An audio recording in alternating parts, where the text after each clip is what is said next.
ശ്യാമ ഈ അൻവറിന്റെ വാക്ക് കേട്ട് യൂത്ത് കോൺഗ്രസ് സെക്രട്ടേറിയറ്റ് പിടിക്കാൻ പോയി സമരം ചെയ്ത് പാടിക്ക് പുറമെല്ലാം കേരളത്തിന്റെ മാപ്പൊക്കെ പുറത്ത് കിടക്കും. നേരത്തെ അവിടെ കിടക്കുക, സെക്രട്ടറിന്റെ ഫ്രണ്ട് കിടക്കുക.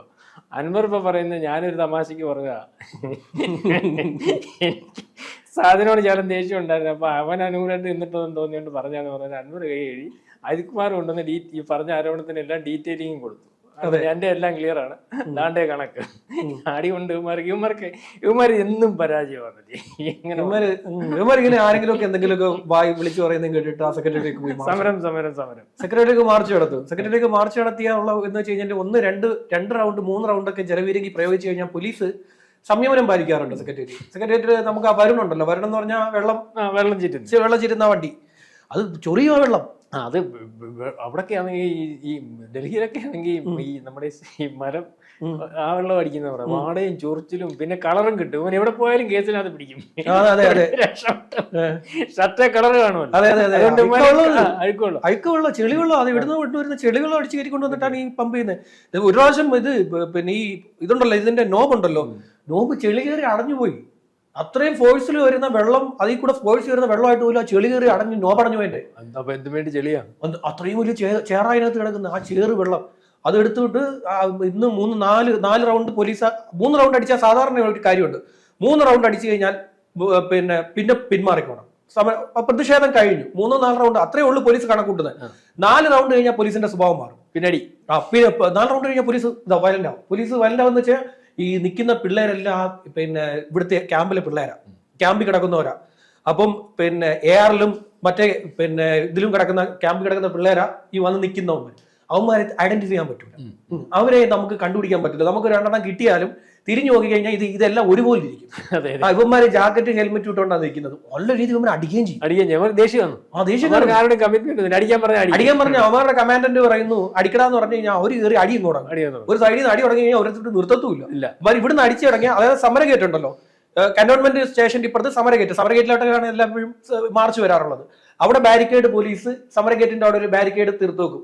അപ്പൊ ബാരിക്കേഡ്, അതായത് സെക്രട്ടറിയിലേക്ക് കടക്കാതിരിക്കാൻ വേണ്ടി, ആ ഗേറ്റ് വഴി കടക്കാതിരിക്കാൻ വേണ്ടി ബാരിക്കേഡ് അവിടെ വെച്ചിരിക്കും. മാത്രമല്ല എപ്പോഴും അവിടെ കുറച്ച് പോലീസുകാർ ഇട്ടിരിക്കും. ഡ്യൂട്ടിക്ക് എപ്പോഴും ഉണ്ട്. എപ്പോഴും അവിടെ സമരം വരുന്ന, പ്രതിഷേധം വരുന്നതൊന്നും പറയാൻ പറ്റത്തില്ല.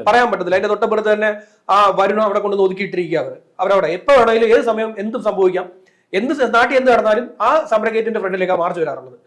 ഒന്നീ രാജ്ഭവനിൽ പോകും, അല്ലെങ്കിൽ ഈ സെക്രട്ടേറിയറ്റിന്റെ ഫ്രണ്ടിൽ വരും. കേന്ദ്ര സർക്കാരിനെതിരെയാണെങ്കിൽ രാജ്ഭവനിലോട്ട് പോകും. സംസ്ഥാന സർക്കാരിനെതിരെയുള്ള എന്ത് വിഷയമാണെങ്കിലും സെക്രട്ടേറിയറ്റ്. പിന്നെ കേന്ദ്ര സർക്കാരിനെതിരെ വരുന്ന ഒരു സാധനമാണ് ആ പോസ്റ്റ് ഓഫീസ്. ഈ സെക്രട്ടറിയുടെ അപ്പുറത്ത് ഒരു പോസ്റ്റ് ഓഫീസ് ഉണ്ട്. അത് കേന്ദ്ര സർക്കാരിനെതിരെ എന്തെങ്കിലും പ്രശ്നം ഉണ്ടാവുകയാണെങ്കിൽ ആ പോസ്റ്റ് ഓഫീസ് വളയാനാണ് അവിടുത്തെ പോസ്റ്റ് മാസ്റ്റർക്ക് സമാധാനം. മോദി കാണിക്കുന്നതെല്ലാം സമാധാനം പുള്ളി സമാധാനം പറയണം. അവിടെ മോദി എന്ത് ചെയ്താലും, യോഗി എന്ത് ചെയ്താലും, അമിത്ഷാ എന്ത് ചെയ്താലും, പുള്ളിക്ക് ഉച്ചയ്ക്ക് 1 മണിയാകുമ്പോൾ പുള്ളി ചോറിടാൻ പുറത്തിറങ്ങുന്ന സമയമാകുമ്പോൾ അവന്മാരവിടെ വന്ന് കൂട്ടിയിട്ടേക്കും. പുള്ളിയോട് ഇറങ്ങിപ്പോകാൻ പറ്റില്ല, ആഹാരം കഴിക്കാൻ പറ്റത്തില്ല. അതുകൊണ്ട് ഒന്നുകിൽ ഈ പുള്ളി പേടിച്ചായിരിക്കുന്നത്, ഇതൊന്നും സംഭവിക്കല്ലേ, മോദി മോദിക്കൊന്നും തോന്നല്ലേ, മോദിയൊന്നും ചെയ്ത് കൂട്ടിക്കഴിഞ്ഞാൽ എന്റെ സമാധാനം, ഈ പോസ്റ്റ് മാസ്റ്ററുടെ സമാധാനം അവിടെ ചോറുണ്ടാൻ പറ്റില്ല, പോകാൻ പറ്റില്ല, പുള്ളിക്ക് ഇറങ്ങി പോകാൻ പറ്റൂല. പുള്ളിയുടെ സമാധാനം മാത്രം പോകും. പിന്നെ ഈ വർക്ക് പെൻഡിങ് ആവും. ഈ അവിടെ അങ്ങോട്ട് കസ്റ്റമേഴ്സ് വരത്തില്ലേ, ഈ വരുന്നവരെല്ലാം പുറത്തേക്കേണ്ടി വരും. ഇവരിത് അടച്ചു വെച്ചേക്കുന്നില്ലേ, പിന്നെ എല്ലാവരും അകത്തോട്ട് കയറി വരും. ഇയാൾക്ക് സമയത്ത്, ഈ ഉദ്യോഗസ്ഥന് സമയത്ത് വീട്ടിൽ പോകാൻ പറ്റാതെ ഇങ്ങനെയൊക്കെയുള്ള പ്രശ്നങ്ങളാ. ഇപ്പൊ ഈ അബിൻ വർക്കി അടിമേടിച്ചു, യൂത്ത് കോൺഗ്രസിന്റെ സംസ്ഥാന വൈസ് പ്രസിഡന്റ്. അപ്പൊ 7 റൗണ്ട് അടിച്ചു. വരുൺ 7 റൗണ്ട് അടിച്ചിട്ട് ഇവര് യൂത്ത് കോൺഗ്രസ്സുകാർ പിന്മാറിയില്ല. മുഖ്യമന്ത്രി രാജിവെക്കണം എന്നതാണ് ആവശ്യം. മുഖ്യമന്ത്രി രാജിവെക്കാനുള്ള കാരണം എന്താണെന്ന് ചോദിച്ചാൽ ഈ പി വി അൻവർ വിളിച്ചു പറഞ്ഞ കാര്യങ്ങൾ.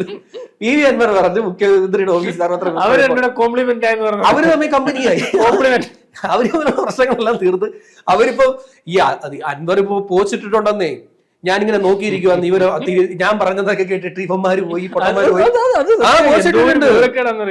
ഞാൻ പറയുന്നത് അർത്ഥം എന്താ, ഞാൻ പറയുന്ന വിട്ടുതരം കേട്ട് ഇവന്മാര് പോയി കിടന്ന് അടി മേടിക്കുന്നു, എനിക്ക് മേടിക്കേണ്ടത് അങ്ങനെ ഇട്ടിരിക്കുന്നത്.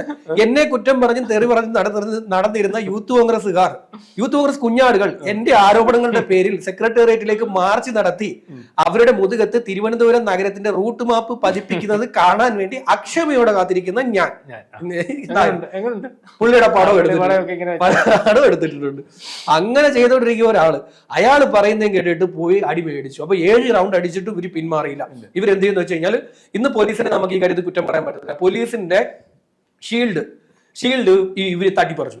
ഈ യൂത്ത് കോൺഗ്രസ്സുകാർ തട്ടിപ്പറിച്ചിട്ട് അത് ചവിട്ടി പൊട്ടിച്ചു, അടിച്ചു പൊട്ടിച്ചു. PDPP ഉണ്ട്. PDPP ഉണ്ട്. PDP ആക്ട് പ്രകാരം കേസ് കൊടുക്കും. ഈ ഇവന്മാർക്കെതിരെ പിന്നെ നല്ല കുറച്ച് പേരെണ്ണത്തിനെ മിക്കവാറും പിടിച്ച് റിമാൻഡ് ചെയ്യും. കാര്യം ഇവന്റെ അബിൻ വർക്കിയുടെ തല പൊട്ടിയിട്ടുണ്ട്. അബിൻ വർക്കിയുടെ തല പൊട്ടിയത് കൊണ്ട് യൂത്ത് കോൺഗ്രസ് ഇനിയിപ്പം കോൺഗ്രസ് നേതാക്കൾ രംഗത്തിറങ്ങും, അതിനുള്ള പ്രതിഷേധമായിട്ട് രംഗത്തിറങ്ങുമെന്ന് അറിയാവുന്നത് കൊണ്ട് എന്ത് ചെയ്യുന്നു വെച്ച് കഴിഞ്ഞാല് പോലീസ് ഇക്കാര്യത്തിൽ കടുത്ത നടപടി. കാര്യം പോലീസിന്റെ ഭാഗം ഇത് ക്ലിയർ ചെയ്ത് പോകണമല്ലോ പോലീസിന്. അപ്പൊ അവരെന്തെന്ന് വെച്ച് കഴിഞ്ഞാൽ നല്ല കേസ്, കന്റോൺമെന്റ് പോലീസ് നല്ല കേസ് ഇവർക്കെതിരെ എടുത്തിട്ട് റിമാൻഡിൽ പോകേണ്ടി വരും. കുറെ എണ്ണത്തിനെ മിക്കവാറും പിടിച്ച് റിമാൻഡ് ചെയ്യും. ഇന്ന് കിട്ടുന്നത് ചിലപ്പോ ഈ അടിച്ചു പൊട്ടിച്ചവരൊന്നും ആയിരിക്കത്തില്ല കിട്ടുന്നത് അടിച്ചു പൊട്ടിച്ചവരൊന്നും ആയിരിക്കില്ല, ആരെങ്കിലും കിട്ടും. അവർക്ക് എന്തായാലും റിമാൻഡ് എന്ന് വെച്ചാൽ ഈ അഡ്മിറ്റ് ചെയ്തേ വെക്കുമല്ലോ പോലീസ്, അവിടെ പോലീസ് റിമാൻഡ് ആക്കും. അയാളൊക്കെ എന്തായാലും പ്രതിയാകും. ഈ നേതാക്കന്മാരെല്ലാവരും പ്രതിയാവും. ഈ യുവ നേതാക്കന്മാരെല്ലാവരും ഈ കന്റോൺമെന്റ് പോലീസ് സ്റ്റേഷന്റെ പോയി അവിടുത്തെ ഒരു RTI കൊടുത്തു നോക്ക്, എത്ര പിന്നെ നേതാക്കൾക്കെതിരെ എത്ര കേസുണ്ടെന്ന്. 10-40 ഒക്കെ കേസാണ്. 10-40-50 കേസ്. ആ റഹീമിന് കന്റോൺമെന്റ് പോലീസ് സ്റ്റേഷനിൽ മാത്രം 25 കേസോ 26 കേസോ ഉണ്ട് റഹീമിന്. അതുപോലെ തന്നെ ബാക്കിയുള്ള എല്ലാ നേതാക്കന്മാർക്കും എതിരെ ഉണ്ട്. ഈ കോൺഗ്രസിന്റെ ഉണ്ട്, BJPയുടെ ഉണ്ട്.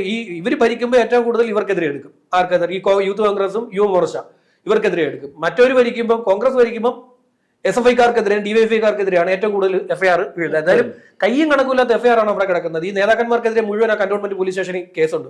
ഇവരിപ്പോ ഈ കാണിച്ചിരിക്കുന്നത് വളരെ വലിയ മണ്ടത്തരമാണ്. കാരണം ഇവരെ കോമാളിയാക്കിയാണ് അൻവർ ഇതൊക്കെ വിളിച്ചു പറഞ്ഞ അൻവർ ഇവരെ കോമാളിയാക്കി രസിക്കുകയാണ്. അൻവർ ഇവർക്ക് 2 തല്ല് കിട്ടുന്നത് കണ്ട ആസ്വദിച്ചുകൊണ്ടിരിക്കുക അൻവർ അവിടെ.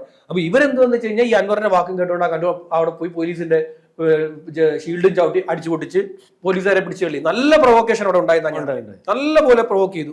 ഇവരെന്തെന്ന് വെച്ചാൽ സ്റ്റാച്യു ഉണ്ടല്ലോ, സ്റ്റാച്യു ആ സെക്രട്ടറിന്റെ സെൻട്രൽ ഭാഗമാണ് സ്റ്റാച്യു വയ്ക്കുന്നത്. ആ സ്റ്റാച്യുവിന്റെ അവിടുന്ന് താഴേക്ക് കിടക്കുന്ന, അതായത് നമ്മുടെ ആശുപത്രി, ജനറൽ ആശുപത്രിയിലേക്ക് പോകാൻ പറ്റുന്ന റോഡുണ്ട്. ആ റോഡിന്റെ സൈഡിൽ പണി നടന്നുകൊണ്ടിരിക്കുക. അവിടെ ചാക്കിൽ കല്ല് വാരി കെട്ടിക്കൊണ്ടിടും. കൊണ്ടുവന്നിട്ടിരിക്കും നേരത്തെ. അതായത് സമരം നടക്കുന്നതിന് മുമ്പ് തന്നെ ചാക്കിൽ കെട്ടി അവിടെ ആ ഭാഗത്ത് കൊണ്ടുവന്നിട്ടിരിക്കും. ഇതെടുത്തിട്ടാണ് പോലീസിന് നേരെ പ്രയോഗിക്കുന്നത്. പോലീസിന് നേരെ പ്രയോഗിക്കുമ്പോൾ ഒരു കാര്യം എന്ന് വെച്ച് കഴിഞ്ഞാൽ പോലീസ് ആദ്യമൊക്കെ ക്ഷമിക്കും. അത് കഴിഞ്ഞ് അടിക്കാൻ പിന്നെ ഓർഡർ കിട്ടിക്കഴിഞ്ഞാൽ പിന്നെ ഒരു നിരത്തക്കമാണ്. ആ നിരത്തക്കം എന്ന് പറയുന്നത് അവിടുന്ന് തുടങ്ങിക്കഴിഞ്ഞാൽ പിന്നെ ഇങ്ങേയറ്റം പിന്നെ നമ്മുടെ കേസരിയുടെ അവിടെ വരെ അടിച്ചായി പോലീസ് ഓടിച്ചിട്ടടിക്കും. പണ്ടത്തെ വിഷയങ്ങൾ അറിയാലോ. പണ്ട് ഈ വിഷയങ്ങൾ ഉണ്ടാക്കിയിട്ട് ഇവന്മാർ പോയി യൂണിവേഴ്സിറ്റി കോളേജിനകത്ത് അല്ല, ഇവന്മാരല്ല SFIക്കാരുടെ ഒരു പരിപാടി. ഇവന്മാർ അടി പോലീസുമായിട്ട് യൂണിവേഴ്സിറ്റി കോളേജിനകത്ത് കയറും. പോലീസ് യൂണിവേഴ്സിറ്റി കോളേജിനകത്ത് അങ്ങനെ കയറാൻ നിൽക്കത്തില്ല. ഒരു തവണ പോലീസിന് കലി കയറി, നല്ല ദേഷ്യം വന്നു പോലീസിന്. അപ്പൊ പോലീസ് എന്താന്ന് വെച്ച് കഴിഞ്ഞാൽ പോലീസ് യൂണിവേഴ്സിറ്റി കോളേജിൽ സെൻകുമാറിനൊക്കെ മുമ്പേ ഉള്ള സംഭവമാണ്. സെൻകുമാർ ഇരിക്കുമ്പോഴൊന്നുമല്ല. സെൻകുമാർ കയറിയത് ഇതിനകത്താ, പിന്നെ MG കോളേജിൽ കയറി അടിച്ചപ്പോഴാണ് സെൻകുമാർ ഒരു പോലീസ് ഉദ്യോഗസ്ഥനെ അടിക്കരുത് എന്ന് പറഞ്ഞിട്ട് പിന്നെ MG കോളേജിനകത്ത് കയറി. അല്ലല്ല, MG കോളേജിനകത്ത് കയറി വിദ്യാർത്ഥിയെ അടിക്കരുതെന്ന് അദ്ദേഹത്തിന് ഉത്തരവുണ്ടായിരുന്നു. പക്ഷെ ഉത്തരവ് പാലിക്കാതെ പോലീസുകാരൻ ഈ പറയുന്ന പോലെ ഒരു വിദ്യാർത്ഥിയെ അടിച്ചതിന്റെ ദേഷ്യത്തിലാണ് അത് പിടിച്ചു നെയിം ബോർഡ് വലിച്ചു പറിച്ചു. അത് ഭയങ്കര പ്രശ്നമായിട്ടത് പിന്നീട് മാറിയിട്ടുണ്ടായിരുന്നു. ഇത് യൂണിവേഴ്സിറ്റി കോളേജിനകത്ത് ഒരു തവണ പോലീസ് കയറാൻ തുടങ്ങി. പോലീസിന് ദേഷ്യം വന്നു. പോലീസിനിട്ട് ആവശ്യത്തിന് എറിഞ്ഞിട്ട് കോളേജിനകത്ത് കയറി. കോളേജിനകത്ത് കയറിയപ്പോൾ കോളേജിൽ കയറാൻ തീരുമാനമെടുത്തു. കോളേജിൽ കയറാൻ പോലീസ് തീരുമാനമെടുത്ത് കോളേജിനകത്ത് പോലീസ് കയറി കഴിഞ്ഞാൽ ഉള്ള പ്രശ്നം, യൂണിവേഴ്സിറ്റി കോളേജിനകത്ത് കയറി കഴിഞ്ഞാൽ യൂണിവേഴ്സിറ്റി കോളേജിന്റെ അകത്ത് ആയുധങ്ങൾ കിടപ്പുണ്ട്. ഇഷ്ടംപോലെ ആയുധങ്ങൾ അവരുടെ ഈ പറയുന്ന യൂണിറ്റ് കമ്മിറ്റി ഓഫീസിനകത്ത് യൂണിവേഴ്സിറ്റി കോളേജിന്റെ പല ഭാഗത്തുമായിട്ട് ആയുധങ്ങൾ കൊണ്ടുവന്ന് ഇട്ടിട്ടുണ്ട്. പിന്നെ യൂണിവേഴ്സിറ്റി കോളേജിനകത്ത് ഈ പറയുന്ന പോലെ ക്രിമിനൽസ് ഉണ്ട്. അത് വിദ്യാർത്ഥികളല്ലാത്ത ക്രിമിനൽസും അതിനകത്തുണ്ട്. ഇവന്മാരെയൊക്കെ കയറി പിടിക്കുമെന്നായപ്പോഴാണ് അന്ന് പിന്നെ കോടിയേരി ഓടിയെത്തിയത്. കോടിയേരിയും പിന്നെ ജയരാജൻ, MV ജയരാജനും കോടിയേരിയും എല്ലാവരും ഇപിയും കൊടിയേരി എല്ലാം കൂടെ പറന്നു വന്ന് പോലീസിനെ തടഞ്ഞു. പോലീസ് കയറരുത്, പ്രശ്നക്കാരെ ഞങ്ങൾ തന്നെ പിടിച്ച് നിങ്ങൾക്ക് തരാമെന്ന് പറഞ്ഞു. കാര്യം യൂണിവേഴ്സിറ്റി കോളേജിനകത്ത് പോലീസ് മൊത്തം തെളിയും. പോലീസിനകത്ത് കയറി കഴിഞ്ഞാൽ പോലീസിനകത്ത് ഒരു കാരണവശാലും കയറാൻ പാടില്ല എന്നുള്ളതാണ് അവരുടെ ഒരു നിയമം. അത് അവരുടെ ഒരു കോട്ടയാണല്ലോ. ഒരു സമയത്ത് എന്തോ മറ്റേ യൂത്ത് കോൺഗ്രസ്സുകാരെല്ലാം നടന്നു പോകാൻ പറ്റില്ലായിരുന്നല്ലോ. യൂത്ത് കോൺഗ്രസ്സുകാരും ഇപ്പോഴും രാഗേട്ടി ഒരു ബസ് സ്റ്റോപ്പിൽ നിന്ന് പിടിച്ചിടിക്കും. ഇപ്പോഴും അതൊക്കെ തന്നെ നടക്കുന്നത്. ഒരു ഗതികെട്ടിട്ടല്ലേ കരുണാകരൻ പറഞ്ഞത് ഈ കോളേജ് അവിടുന്ന് മാറ്റുമെന്ന്. ഇത്രയും വലിയ പ്രശ്നമാണെങ്കിൽ ഇനി ഇങ്ങനെ പോവുകയാണെങ്കിൽ ഞാൻ ഈ കോളേജ് ഇവിടുന്ന് മാറ്റുമെന്ന് കരുണാകരന് പറയേണ്ടി വന്നത് അത്രയും വലിയ പ്രശ്നമായിട്ട് ആ യൂണിവേഴ്സിറ്റി കോളേജ് മാറിയതുകൊണ്ടാണ്. അപ്പൊ ഏതായാലും നമുക്ക് വിഷയത്തിലേക്ക് വന്നു കഴിഞ്ഞാൽ വിഷയത്തിൽ അൻവർ ഇവന്മാർക്കിട്ട് ഒരു ഇത് കൊടുത്തു. എന്നിട്ട് അൻവർ അവിടെ ഇരുന്ന് ഇവന്മാരെ തന്നെ കളിയാക്കി ചിരിച്ചോണ്ടിരിക്കുക. ഈ അൻവർ പറയുന്നത് കേട്ടിട്ട് പോയി അടികൊള്ളേണ്ട കാര്യം. ഇവന്മാരുടെ ഒരു ഉദ്ദേശം എന്തെന്നറിയാം, എങ്ങനായാലും എത്ര അടി ഉണ്ടായാലും എന്ത് പ്രശ്നം ഉണ്ടായാലും നിരന്തരം പ്രശ്നം ഉണ്ടെങ്കിൽ അടുത്ത പ്രാവശ്യം ഭരണം പിടിക്കണം എന്നുള്ള രീതിയിലാണ് മേളിൽ നിന്നുള്ള നേതാക്കന്മാരുടെ ഒക്കെ അനുസരിച്ച് പിള്ളേർ അടികൊള്ളാൻ നടക്കുന്നത്. പിന്നെ നേതാവ് ഓ ഇത് ഈ CPM-നകത്തൊക്കെ ആണെങ്കിൽ പറഞ്ഞ പോലെ നിങ്ങൾ മുമ്പേ ശ്യാം മുമ്പേ പറഞ്ഞതുപോലെ അയാളുടെ പേര് 25 കേസ് ഉണ്ടെങ്കിൽ അയാളെ രാജ്യസഭ MP എങ്കിലും ആക്കി. യുവമാരുടെ പുറത്ത് മാപ്പ് ഉണ്ടാവുന്നല്ലാതെ യാതൊരു പ്രയോജനം കിട്ടുന്നില്ല. അടുത്ത ഭരണം ഇനിയും കോൺഗ്രസിന് കിട്ടുവാണെന്ന് വെച്ചു, കിട്ടിയാൽ പോലും ഈ അബിൻ വർക്കി പോലും ഒരു പോലീസ് സ്റ്റേഷനിൽ ചെന്നൊരു കാര്യം പറഞ്ഞാൽ അവര് കേൾക്കത്തൊന്നുമില്ല. അവിടെ കിടന്ന് അന്നേരം മേടിക്കും, വേണമെങ്കിൽ അടി.